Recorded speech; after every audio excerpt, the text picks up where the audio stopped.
탕자 비유로 알려진 이야기는 세 가지 관점에서 자세히 들여다봐야 메시지의 핵심 내용을 이해할 수가 있습니다. 첫 번째 관점, 둘째 아들이 가출한 시각으로 성경을 이해하는 거죠. 두 번째 관점, 아버지의 시각입니다. 세 번째 관점, 장자, 첫째 아들의 시각으로 성경을 이해하는 경우입니다. 누가복음 15장은 세 가지 비유가 들어 있습니다. 잃어버린 양 드라크마 비유, 그리고 우리가 익히 잘 알고 있는 탕자의 비유입니다. 오늘 이 세 가지 비유를 총 결론을 내려고 합니다. 장자의 시각, 첫째 아들의 시각으로 결론에 도달하려고 합니다. 누가복음 15장 11절에 처음 이 맏아들이 등장을 합니다. 둘째 아들이 아버지에게 재산을 청구했어요. 재산 분할을 요구했습니다. 아버지가 들어줬습니다. 그 재산을 현금화해서 둘째 아들이 집을 떠났거든요. 가출입니다. 그 집안에 엄청난 위기입니다.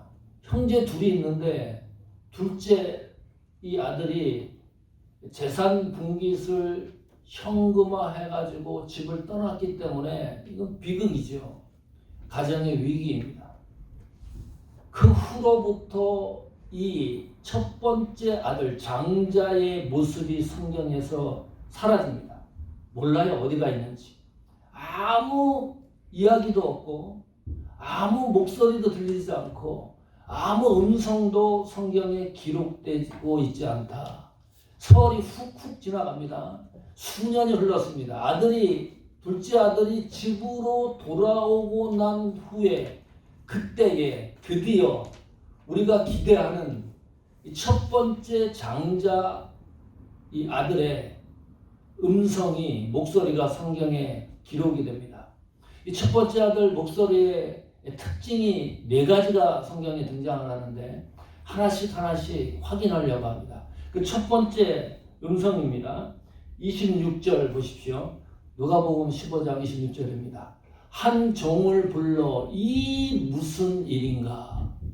이 비유 전체 이야기 전개 과정 속에 처음 이 첫 번째 아들이 장자가 이야기한 내용이 이 무슨 일인가? 라는 질문이었습니다. 의문입니다. doubt. 긍정적 질문 유형이 아니라 이 무슨 일인가 라고 하는 것은 부정적 의미가 포함된 질문의 유형입니다. 밭에 있었어요. 집으로 돌아오는데 가까워지는 거예요. 집에. 소리를 들으니까 그 집안에서 많은 사람들이 모여서 웅성거리는 소리도 들리고 악기 소리도 들리고 또 시각으로 보니까 춤추는 그런 광경도 눈으로 목격을 하는 거예요. 그 집에 있던 종을 불러서 질문을 한 것이 이 무슨 일인가 질문을 했습니다. 묻은데 물었다. 이게 미완료 시제입니다. 다시 말하면 한 번 질문으로 끝난 게 아니고요. 그 종을 불러다가 조사하고 신문하듯이 꼬치꼬치 캐물은 거예요. 이게 그 정도 상황입니까? 쑥 들어가면 되지. 자기 집인데. 굳이 종을 불러가지고 이 무슨 일이 일어났느냐 우리 집에서. 이상하죠? 이해가 안 가요. 이해가 안 가는 구석이 여기만 있는 게 아닙니다. 왜 이 첫 번째 장자는 동생이 돌아왔다는 소식을 알지 못하는 걸까요? 물론 밖에 나가 있었기 때문입니다. 이 장자에게 왜 아버지는 동생이 돌아왔다는 소식을 급히 알리지 않았을까? 의문스럽죠? 이 경조사 아닙니까? 아버지 말대로 아들이 죽었다가 살아난 정도로 감격해서 맞이를 했는데 죽은 줄 알았던 동생이 돌아왔다 그러면 아버지는 이 집안에 종이 있지 않습니까? 하인들이 있지 않습니까? 그 밭이 무슨 다른 나라에 있는 겁니까? 아무리 멀어도 속히 사람을 보내가지고 동생이 돌아왔다. 이야기를 해야 되는 거 아닙니까? 이 무슨 일인가? 꼬치꼬치 캐물으니까 드디어 이야기를 해요. 27절 볼까요? 27절에 대답하되 당신의 동생이 돌아왔음에 당신의 아버지가 그의 건강한 몸을 다시 맞아들이게 됨을 인하여 살찐 송아지를 잡았나이다 하니 그랬지요. 동생이 돌아왔다. 그래서 아버지가 너무 기뻐서 송아지를 잡고 잔치를 하고 있는 중이다. 세세한 정보를 큰아들에게 알렸어요. 그러면 적어도 이 장자는 아버지와 같은 마음이 동일하게 일어나야 됩니다. 동일한 마음이어야 돼요. 그렇구나. 그래서 아버지가 너무 기뻐갖고 잔치를 하는구나. 당연하다.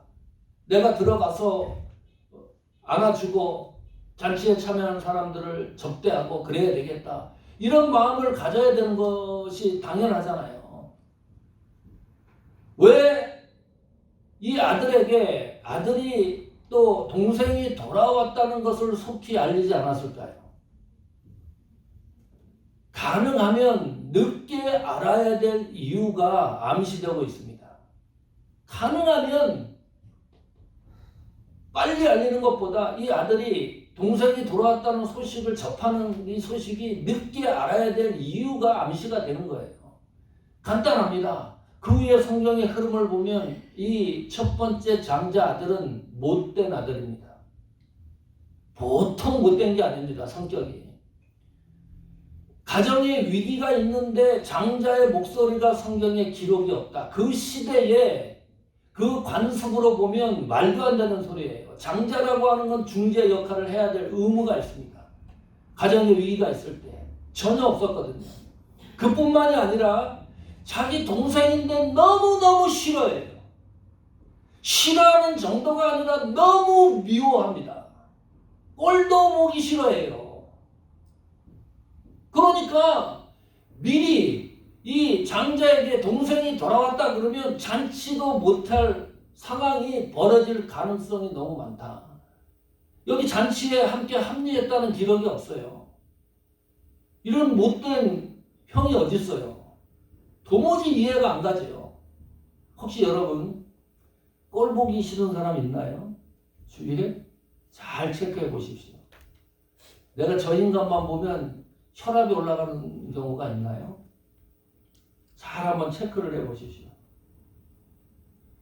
이 속썩이는 아들이다.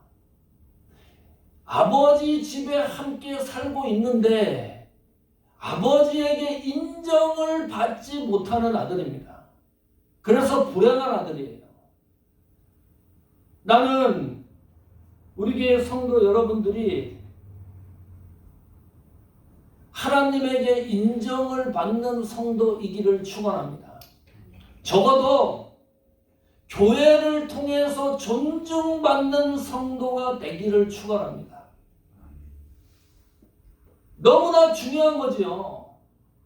존중을 못 받으면 어찌 되는 거예요? 장자의 신분이 있는데 존중을 못 받는다. 그 신분으로 인해서 그 신분, 장자라고 하는 그 신분을 제대로 사용을 하지 못하고 활용하지 못하면 그 직분, 신분 때문에 내가 비난을 당한다는 것을 직시하셔야 됩니다. 우리 장자의 교훈을 통해서 배우는 거죠. 바리새인과 서기관들이 그렇게 생각을 했어요. 이 바리새인과 서기관들이 이 비유를 들은 청중들입니다. 가만히 듣고 있으니까 이거요. 보통 문제가 아닌 거예요. 나는 신앙생활을 너무너무 잘하고 있다고 생각을 하는데 믿음 생활을 너무 잘하고 있다고 생각을 하는데 기도 생활과 그 하나님 말씀에 행위적으로 너무너무 최선을 다해서 최고로 섬긴다고 생각을 하는데 예수님이 보니까요. 그 최고의 정점을 찍는 것을 책망을 하는 거예요. 장자의 신분, 그 직분의 최고의 정점을 책망을 하는 거예요. 하나님에게 인정받는 우리가 되자. 하나님에게 인정받는 사모하는 교회가 되기를 축복합니다. 두 번째, 이 큰아들이 돌아온 목소리에 특징이 있는데 분노입니다. 그 28절 볼까요? 저가 노하여 들어가기를 즐겨 아니하거늘 아버지가 나와서 권한대. 이 말씀도 의미 있게 관찰을 해야 됩니다. 이게 분노를 일으킬 일인가요? 경노할 일입니까? 저가 노하여. 이 화가 머리끝까지 찼다는 거예요. 도저히 견딜 수가 없는 상황입니다. 이 아들이. 게다가 그 잔치에 들어가기를 즐겨 아니하거늘 거절한 거예요. 나는 이 잔치에 참여 안 하겠다. 너무 기쁜 잔치인데 찬물을 끼얹어요. 거기에 모인 모든 사람들이 기쁘고 즐겁고 그런 상황인데 이 첫째라고 하는 아들이, 장자라고 하는 아들이 완전히 그 잔치를 망하게 합니다. 이 깡패도 아니고 이런 깽판 치는 경우가 어디 있어요? 이런 못된 아들이 어디 있습니까? 더 가슴이 아픈 거는요, 아버지가 나와서 권한대. 이 권하다. 이것도 묘한료 시대입니다. 한 번 와서 설득하는 게 아닙니다. 이 설득하고 간청하고 왜 그러냐? 들어가야 되지 않느냐? 그래도 네 동생이 아니냐? 죽은 줄만 알았는데 돌아왔으니 우리가 함께 기뻐하는 게 당연한 게 아니냐? 설득 당할 때까지 계속 아버지가 이 큰아들을 붙들고 애원하는 거예요. 이런 경우가 이 성경 이게 비유지만요 너무 답답해요. 이 성경 읽다가 막 돌아버리겠어요. 이게 상식적으로 맞는 얘기나 도대체 맞지가 않아요. 앞에 어디 맞는 경우가 하나도 없어요. 하나도. 이 장자는 싫어해도 어떻게 이렇게 싫어하냐? 미워해도 어떻게 이렇게 미워하냐? 자, 싫어하는데 사람이 있습니다. 미워하는 사람이 있습니다. 미워하고 싫어하는데 분노를 일으키는 기준이 뭘까? 생각을 해보세요. 내가 어떤 사람을 만나는데 그 사람을 만나면 싫어하고 미워하고 거기다가 분노까지 일어났는데 그 분노하는 기준이 뭐냐 이거죠. 왜 화를 내고 있느냐? 기준이 뭐냐? 나의 기준으로 분노하는 거냐? 아니면 상대방의 기준 때문에 내가 화가 나 있는 거냐? 그거 체크해 봐야 되죠. 바리새인과 서기관들은 이 이야기를 들으면요 속이 뒤집어지는 거예요. 왜 그런지 압니까? 바리새인과 서기관들은 기준을 딱 세웠어요. 원칙을 세워놨어요. 사람을 대하는 것에 대하여 설정을 해놨어요. 율법을 가지고. 죄인과 세리들은 무조건 율법에 근거해가지고 나는 상종하지 않는다, 접촉하지 않는다, 저 사람과 대화도 하지 않는다. 이 기준을 세워놨어요. 그 기준에 의해 가지고 미워하고 싫어하는 겁니다. 게다가 죄까지 지적을 하고 정죄까지 해요.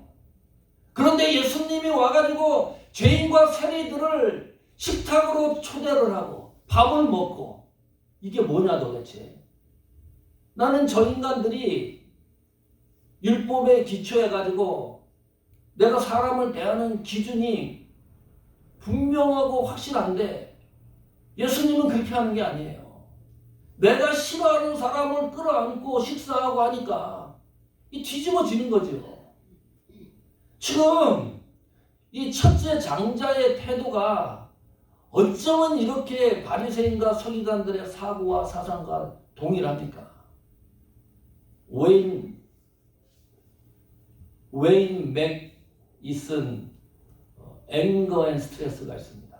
피튼 대학교 졸업을 했고요. 웨스트민스터 신학교에서 학위를 받고 기독교 상담학에 오랜 세월, 수십 년을 교수하고 가르치는 분입니다.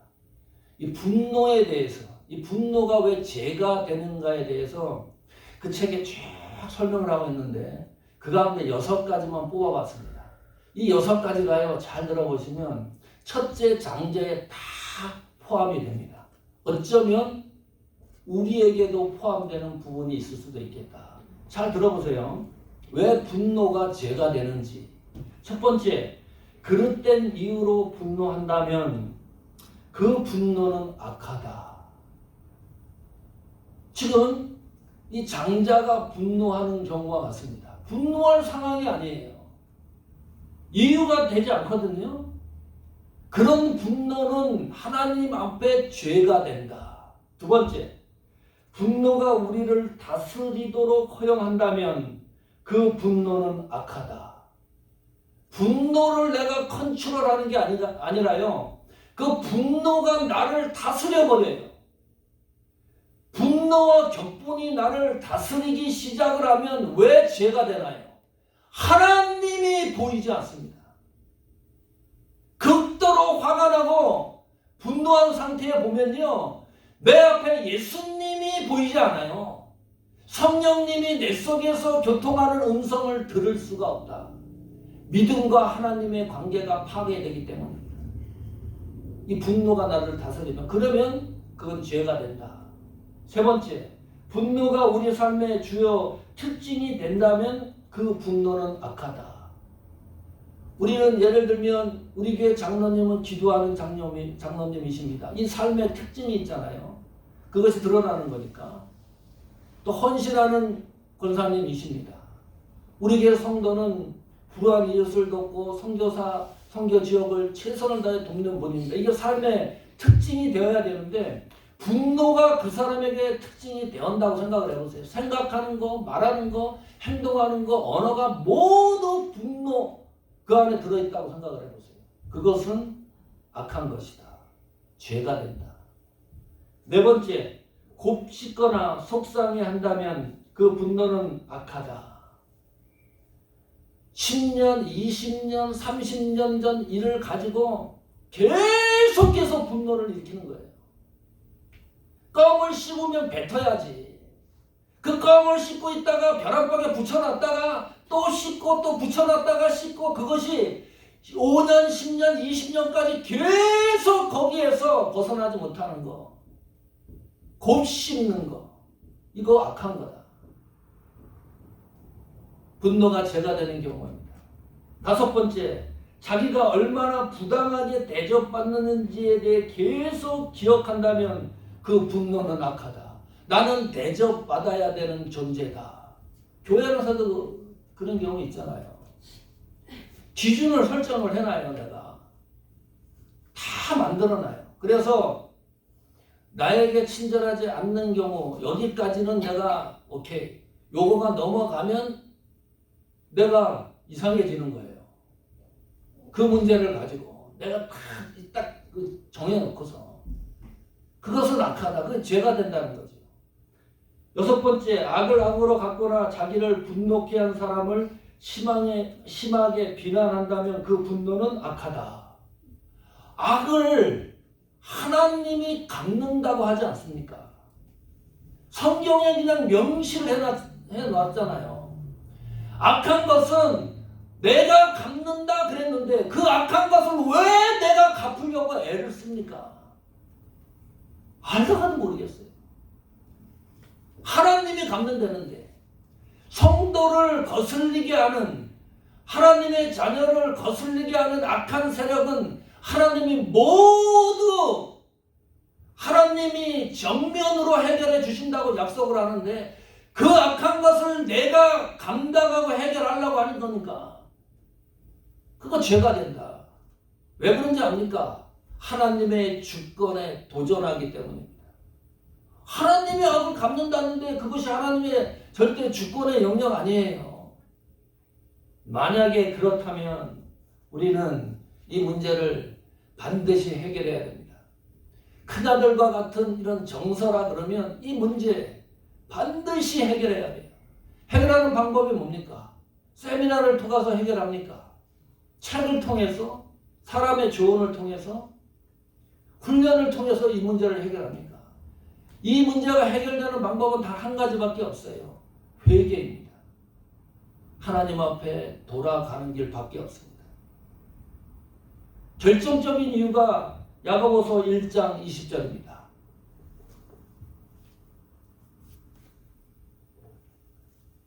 야고보서 1장 20절 한번 같이 읽어볼까요?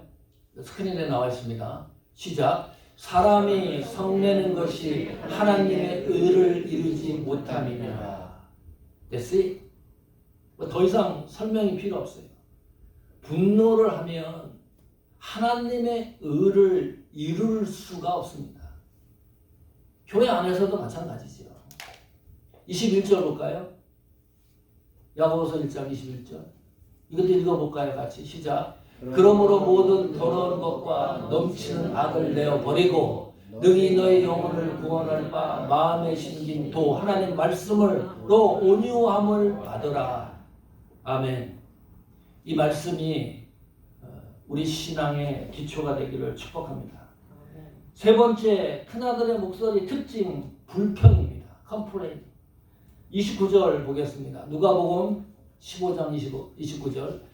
아버지께 대답하여 가로되 내가 여러의 아버지를 섬겨 여기까지 명을 어김이 없거늘. 너무나 문장이 괜찮죠. 네? 이 문장의 어떤 이 말씀을 읽고서 부정적으로 생각하는 경우는 거의 없습니다. 아이고 그래도 이 큰아들이 아버지를 섬겼구나. 그리고 더 중요한 거 아버지가 지시하는 대로 명을 어김없이 지킨 이런 면도 있네. 좀 아버지에게 한 일이 공치사된 경우도 있지만 그렇지요. 좀 드러낸 경우가 되겠지만 그래도 괜찮아요. 사람들에게 이 힘을 주고 섬김에 대해서 동기부여를 할 수 있는 장면이니까요. 또 괜찮은 것 같다. 그런데 이 섬김이 불평으로 이어진다면 이것이 이제 문제가 되는 거죠. 섬기긴 섬기는데 섬기는 거에 불평이 생기는 거예요. 죽도록 충성하고 헌신하고 봉사하는데 기분이 나빠요. 그런 것과 아주 비슷한 유형입니다. 여기 보면 여러의 아버지를 섬기다라는 이 단어, 영어 성경 가지고 계신 분들 찾아보면 기가 막힙니다. 우리말 성경으로는 도저히 이것을 이해가 안 돼요. 그러나 영어 성경에는 거의 그렇게 되어 있습니다. 아버지에게 내가 종 노릇을 했다. servant라는 단어를 사용합니다. 섬겼다는 게. 게다가 종 노릇을 했는데 종의 모습으로 아버지를 섬겼다. 여러분 느낌이 어떠세요? 아버지를 종처럼 섬겼대요. 이 아들이. 박수 쳐야 될 일입니까? 이것이. 이 아들 참 대단하다. 아버지와 아들 관계입니다. 그런데 아버지와 아들 관계인데 이 장자는 아버지와 아들 관계를, 자녀의 관계를 종과 주인의 관계로 완전히 바꿔놨어요. 아버지를 폭군으로 만들어놨어요. 아버지를 못된 사람으로 만들어놨어요. 아버지를 인간의 양심이 없는 존재로 만들어놨어요. 그것을 또 자랑을 하고 있어요. 그래서 못된 아들이라는 거예요. 사상이 의심스러워요. 어떻게 이렇게 할 수가 있지? 내가 아버지를 종처럼 섬겼다. 이 말은 무슨 말인가요? 다른 말로 하면 아버지가 나를 종처럼 부렸다는 거예요. 지금 자식을 종처럼 부렸다가는 감옥 갈 거예요. 아마 자식들이 가만 안 있어요. 경찰에 고발하든지 수사받을 거예요. 이 관계를 이렇게 설정을 해놨어요. 아버지를 아주 못된 사람으로 만들어놨습니다. 거기서 끝나는 게 아니에요. 내가 이렇게 종노릇을 했으니까 나에게 대가를 달라.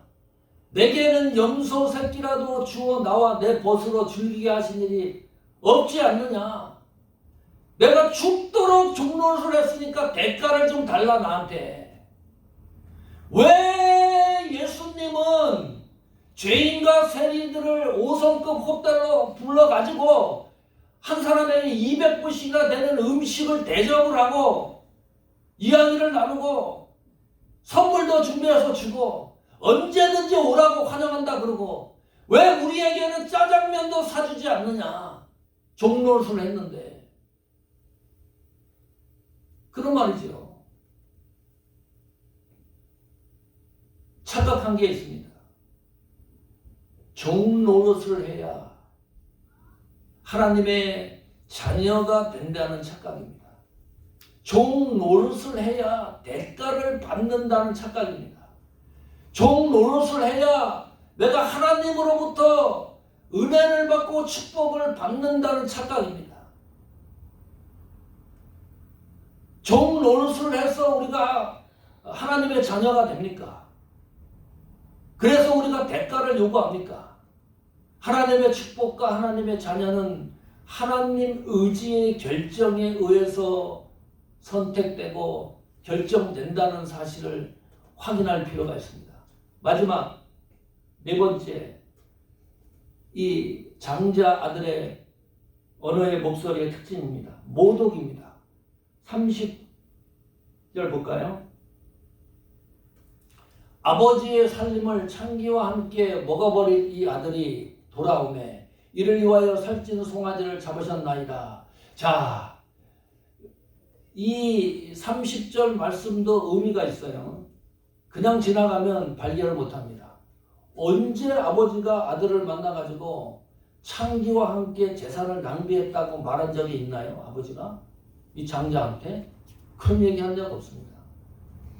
근데 다 알고 있어요 벌써. 자기 동생이 아버지 돈 캐시 만들어가지고 다른 나라 가가지고 아주 뭐 유흥으로 다 허비하고 다 1센트도 남지 않고 돌아왔다는 것을 알고 있어요 벌써. 그러면 암시적으로 이 동생에 대한 것을 벌써 다 알고 있다는 거예요. 형이 다 알아봤나 봐요. 그러면 가가지고 동생을 설득시키든지 해서 데리고 와야 되는데 아무것도 하는 일이 없어요. 이 첫째 아들은 아버지의 살림을 창기와 함께 먹어버린 이 아들이, 이 표현이 중요합니다. 우리말 성경에 이 아들이 별거 아닌 것 같은데 영어 성경에 보면 This your son, 당신 아들이. 무슨 말인지 이해하시죠? 이 당신이라는 말이 존칭어가 아니에요. 이 동생은 내 동생도 아니고 당신 아들이다. 이렇게 유혹해서 모든 것을 허비하고 돌아왔는데 왜 이 멍청이 같은 이런 인간에게는 살찐 송아지를 잡아주면서 나는 이게 뭐냐. 아버지인데 아버지 취급을 하지 않는 거예요. 하나님을 믿는데 하나님 취급을 하지 않는다. 비극입니다. 예수님을 믿는데 예수님 취급을 하지 않는 거예요. 동생이 분명한데 동생 취급을 하지 않는다. 아버지 가슴이 불이 났을 겁니다. 이 형제가 다툼이 일어나고 미움이 일어나고 싫어하는 거니까요. 그런 것을 눈앞에서 바라보는 아버지 심장이 어떻겠어요? 골치가 아프죠. 너무 힘든 상황입니다. 잃어버린 양, 드라크마, 그리고 잃어버린 아들을 되찾는 이 비유의 특징을 살피면서 오늘 말씀을 결론을 내보면 죄의 특성 네 가지가 선명하게 드러납니다. 첫 번째 죄의 특성, 의심하는 겁니다. 두 번째 죄의 특성, 분노하는 겁니다. 세 번째 죄의 특성, 불평하는 겁니다. 네 번째 죄의 특성, 하나님을 모독하는 겁니다. 하나님 취급을 안 하는 거니까요. 성도가 지켜야 될 기본 노선이 있어요. 이 마지노선입니다. 그걸 침범해 버리면 큰일 나는 건데 하나님을 하나님 취급을 안 해요. 이 첫째 아들 장자가 이 문제를 해결하는 방법은 하나님에게 돌아가야지만 해결이 돼요. 하나님 안에서만 해결이 돼요. 예수님 안에서만 해결이 돼요. 예수님 밖에서는 절대로 해결될 수 없는 것들입니다. 우리가 자주자주 넘어지는 부분들입니다.